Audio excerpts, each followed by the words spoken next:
प्रिय छात्रों, आज आपको कक्षा 7 पाठ 2 के अभ्यास कार्य एवं उससे रिलेटेड प्रश्नोत्तर बताए जाएंगे। सर्वप्रथम पाठ में आए हुए कठिन शब्दों को आप अपनी कॉपी पे लिखेंगे और उनके अर्थ लिखेंगे। पहला शब्द है हिम्मती। हिम्मती अर्थ लिखेंगे साहसी। दूसरा शब्द है मिन्नत करना। अर्थ है मनाना या विनती करना। अगला शब्द है दंग। अर्थ है हैरान। इसी प्रकार अगला शब्द है सिलसिला, क्रम। सिलसिला का अर्थ है क्रम। अगला शब्द सुबकना। सुबकना का अर्थ है धीमी आवाज में रोना।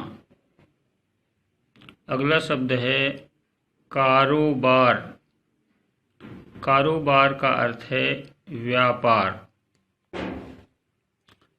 पाठ में कुछ मुहावरे भी आए थे, जिन मुहावरों के अर्थ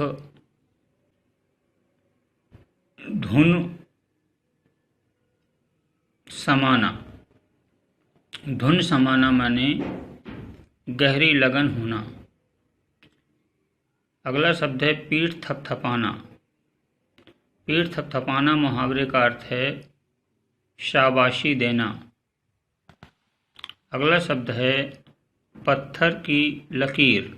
मुहावरा है पत्थर की लकीर, जिसका अर्थ है पक्का इरादा।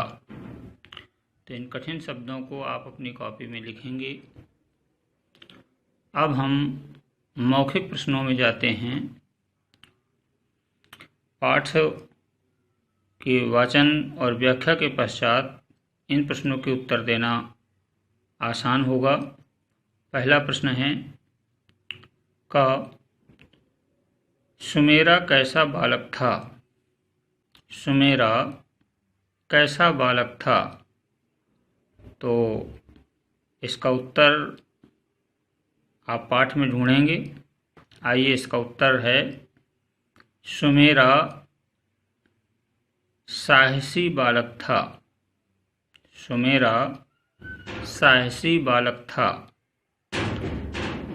अगला प्रश्न खा है सुमेरा के पिताजी ने उसमें कौन कौन से गुण विकसित किए थे। सुमेरा के पिताजी ने उसमें कौन कौन से गुण विकसित किए थे। उत्तर है सुमेरा के पिताजी ने उसमें सच्चाई और ईमानदारी के गुण विकसित किए थे। अगला प्रश्न मौखिक प्रश्न है पिताजी के बीमार होने पर सुमेरा ने क्या किया। पिताजी के बीमार होने पर सुमेरा ने क्या किया। उत्तर है पिताजी के बीमार होने पर सुमेरा ने उसकी सही तरीके से देखभाल की और पैसे की पूर्ति के लिए गुरुजी से 30 रुपये मांगे।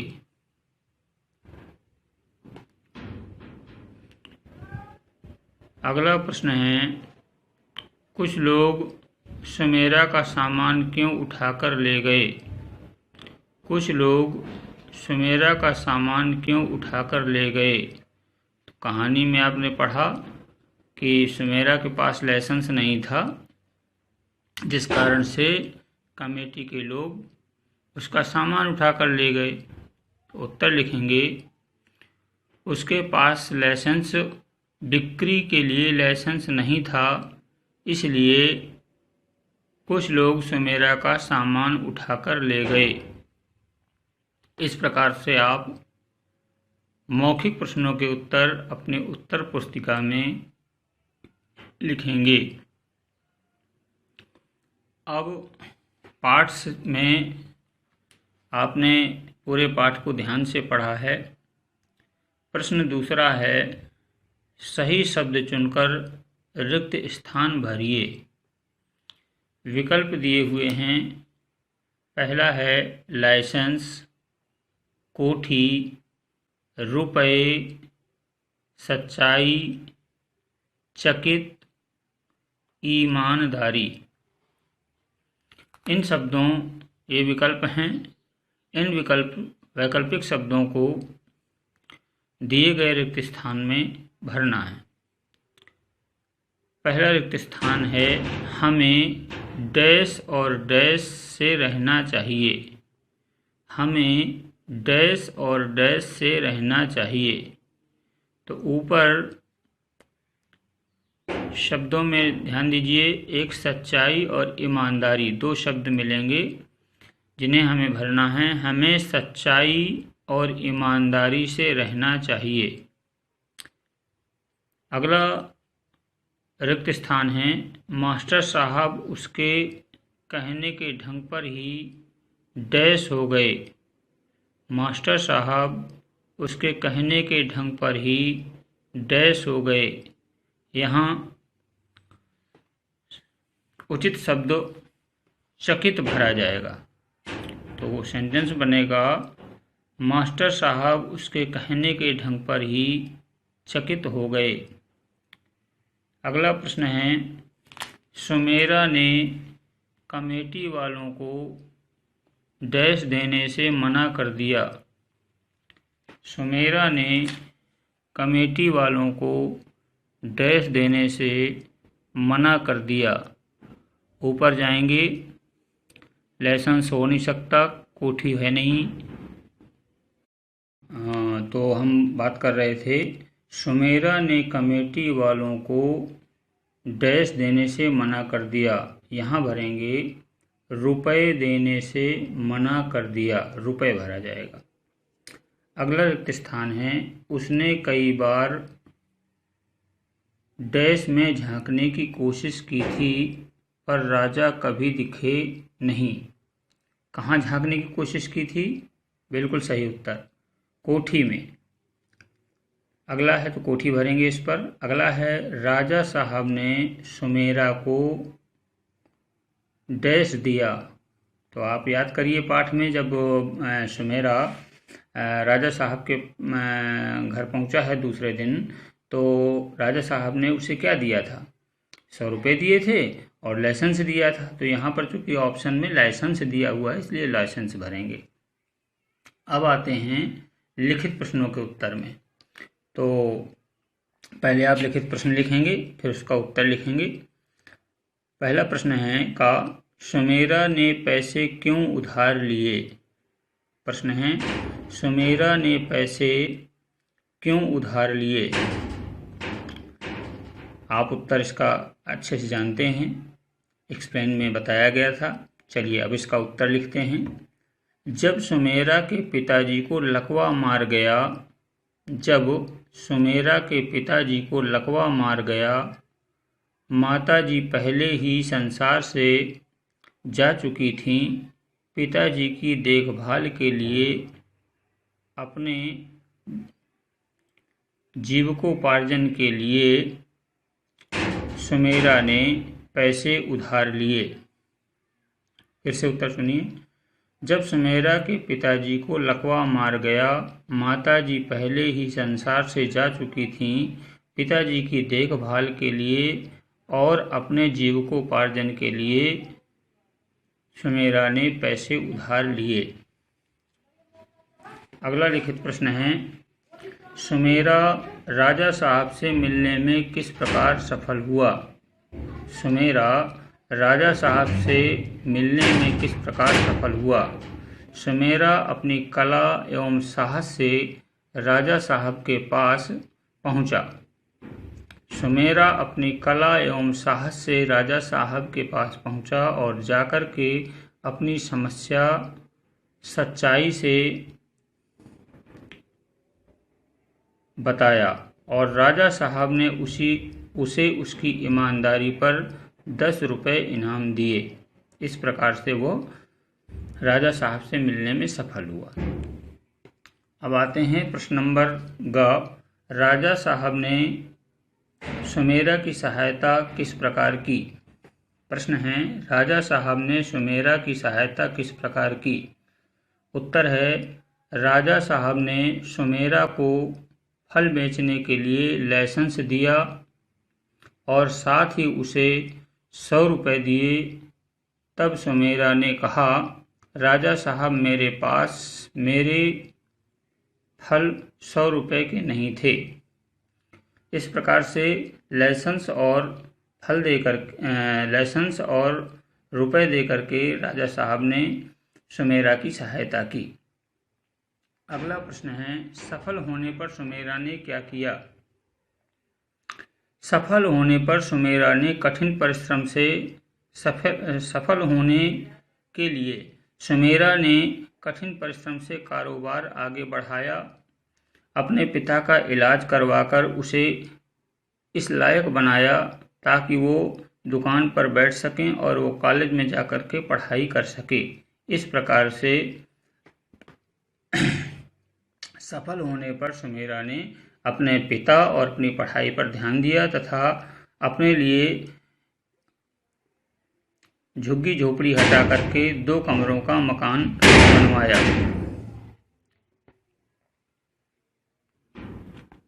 अभ्यास कार्य में आगे बढ़ते हैं। चौथा प्रश्न है, सही उत्तर के सामने सही का निशान लगाएं। सही उत्तर के सामने सही का निशान लगाएं। यहाँ पर 4 विकल्प दिए हुए हैं। तो प्रश्न है का, सुमेरा के पिताजी को कौन सी बीमारी हो गई थी? सुमेरा के पिताजी को कौन सी बीमारी हो गई थी? 4 विकल्प हैं, डेंगू, लकवा, कैंसर, मधुमेह। हाँ, अब आप लोगों को उत्तर देना है। बिल्कुल सही, लकवा। तो विकल्प के तौर पर निशान लगाएंगे सही का, लकवा में। अगला प्रश्न है, मास्टर जी से मिले पैसों से सुमेरा ने क्या खरीदा? मास्टर जी से जो पैसे मिले थे सुमेरा को, तो सुमेरा ने उससे उन पैसों से क्या खरीदा? पहला ऑप्शन है फूल, दूसरा लकड़ी, तीसरा संतरे और चौथा दवाइयाँ। बिल्कुल सही, संतरे। ग प्रश्न, राजनिवास में कौन रहता था? राजनिवास में कौन रहता था? तो पहला ऑप्शन राजा, दूसरा कमेटी वाले, तीसरा सुमेरा, चौथा मास्टर जी। राजनिवास में राजा रहते थे, तो राजा में सही का निशान लगाएंगे। अब आते हैं प्रश्न नंबर 5। प्रश्न नंबर 5 में प्रश्न 5 है, निम्नलिखित समरूपी भिन्नार्थक शब्दों को वाक्यों में प्रयोग कीजिए। तो पहला का है समान और सामान। दोनों शब्द लगभग एक रूप में दिखाई पड़ते हैं, लेकिन थोड़ा सा बारीक सा उनमें अंतर है। तो पहले उनका अंतर समझ लेते हैं। समान मीन्स वस्तु, और समान मीन्स एक जैसा, और सामान मीन्स वस्तु। तो जब हम समान अर्थात एक जैसा शब्द का प्रयोग करेंगे तो लिखेंगे सुमेरा के समान माने के बराबर कोई नहीं है। सुमेरा के बराबर या समान कोई नहीं है। और जब सामान के रूप में या वस्तु के रूप में उसका प्रयोग करेंगे तो लिखेंगे सुमेरा का सामान, यहाँ वस्तुएं फेंकी गई तो सामान उठाकर वे लोग चले गए। अगला प्रश्न में है और की तरफ। और का मतलब है की तरफ, और का मतलब है आदि, और भी। तो पहले और शब्द का प्रयोग करेंगे, हमारे चारों ओर गंदगी है। हमारे चारों ओर गंदगी है। और और शब्द का प्रयोग करेंगे। मैं और मेरे मित्र कल बाजार गए थे। मैं और मेरे मित्र कल बाजार गए थे। अगला प्रश्न है, उदार और उधार दोनों शब्द एक जैसे लिखते हैं, लेकिन इनमें बारीक सा अंतर है। उदार का मतलब होता है दूसरों के प्रति संवेदनशील व्यक्ति, और उधार का मतलब है किसी से कर्जा लेना। तो पहले शब्द का प्रयोग करेंगे, राजा साहब उदार थे।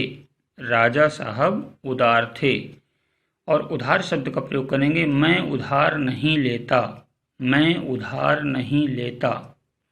इस प्रकार से अगले दो शब्द हैं, दिन और दीन। दिन का मतलब डे या वार, सोमवार मंगलवार वार दिन, और दीन का मतलब है दुखी। तो हम जब दिन का प्रयोग करेंगे तो लिखेंगे, आज सोमवार का दिन है। आज सोमवार का दिन है। और जब हम दीन का प्रयोग करेंगे तो लिखेंगे, हमें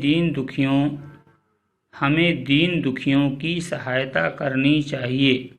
हमें दीन दुखियों की सहायता करनी चाहिए।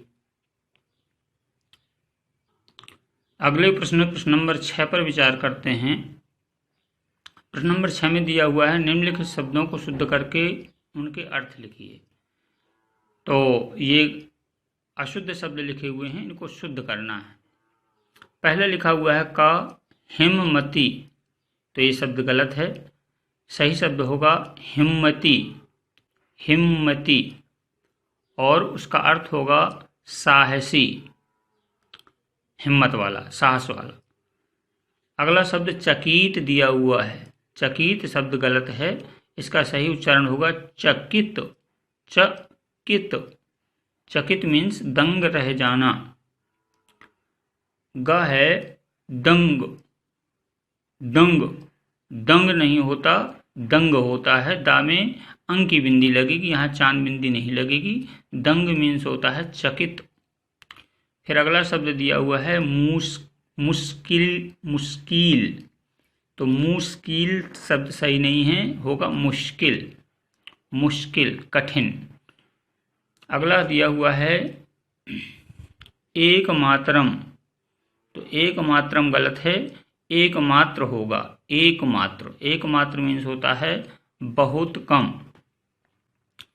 प्रश्न नंबर 7 में ध्यान देंगे, जिस शब्द से काम के होने, करने या किसी स्थिति का बोध होता है उसे क्रिया कहते हैं।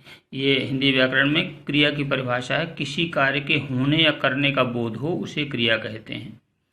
क्रियाएं दो प्रकार की होती हैं। क्रिया के दो भेद हैं, सकर्मक क्रिया और अकर्मक क्रिया। तो हम पहले जानेंगे कि सकर्मक क्रिया क्या है। जिस क्रिया का फल कर्म पर पड़ता है उसे सकर्मक क्रिया कहते हैं। जैसे राम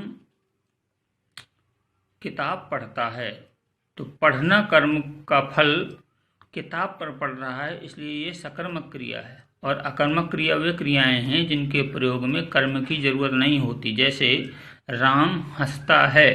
राम हंसता है, तो हंसना अकर्मक क्रिया है और पढ़ना सकर्मक क्रिया है। क्योंकि पढ़ने में अगर हम प्रश्न लगाएंगे कि राम क्या पढ़ता है, तो पता चलेगा अखबार, किताब, कुछ ना कुछ पढ़ रहा है। लेकिन राम हंसता है, तो क्या हंसता है, कोई उत्तर नहीं मिलता है। इसलिए जिसमें कोई उत्तर ना मिले क्या लगाने पर वहाँ अकर्मक क्रिया होती है। तो आइए यहाँ इन वाक्यों को हमें पहचानना है कि ये सकर्मक क्रियाएं हैं कि अकर्मक क्रियाएं हैं। पहला है वह हंसता है, तो हंसता क्रिया पहचान करके लिखना है। तो यहाँ पर कौन से कार्य हो रहा है, हंसने का, इसलिए हंसता क्रिया है। अंकुर ने गीत गाया। अंकुर ने गीत गाया, तो क्या किया अंकुर ने, गीत गाया, तो गाया क्रिया है। इसके बाद कृष्ण पढ़ता है, तो कृष्ण क्या करता है लगा जब प्रश्न करेंगे तो उत्तर आएगा कृष्ण पढ़ता है, तो पढ़ना क्रिया हो गई। रीमा ने खाना खा लिया है। रीमा ने क्या किया है, खा लिया है, तो खाना क्रिया है। इसके बाद सीना ने घर की सफाई की, तो सीना ने क्या किया, सफाई की, तो सफाई क्रिया है। इस प्रकार से ये प्रश्न हुए। अब कुछ आपके रचनात्मक प्रश्न हैं जिनको आपको अपनी उत्तर पुस्तिका में करना है।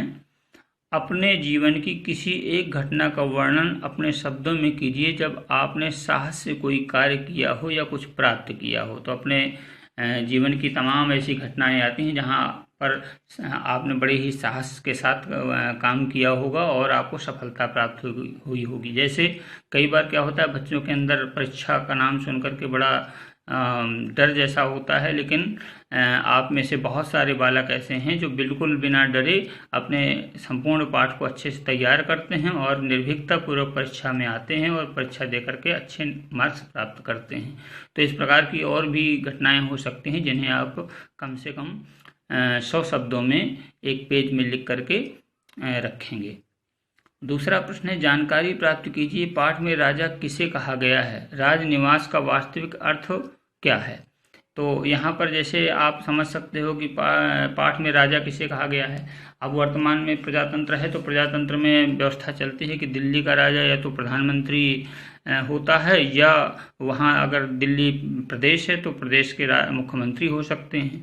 तो यहाँ पर जो मुख्यमंत्री है उसे कहा जा सकता है राजा, और राजनिवास का मतलब है कि मुख्यमंत्री जिस निवास में रहता है उसे राजनिवास कहते हैं।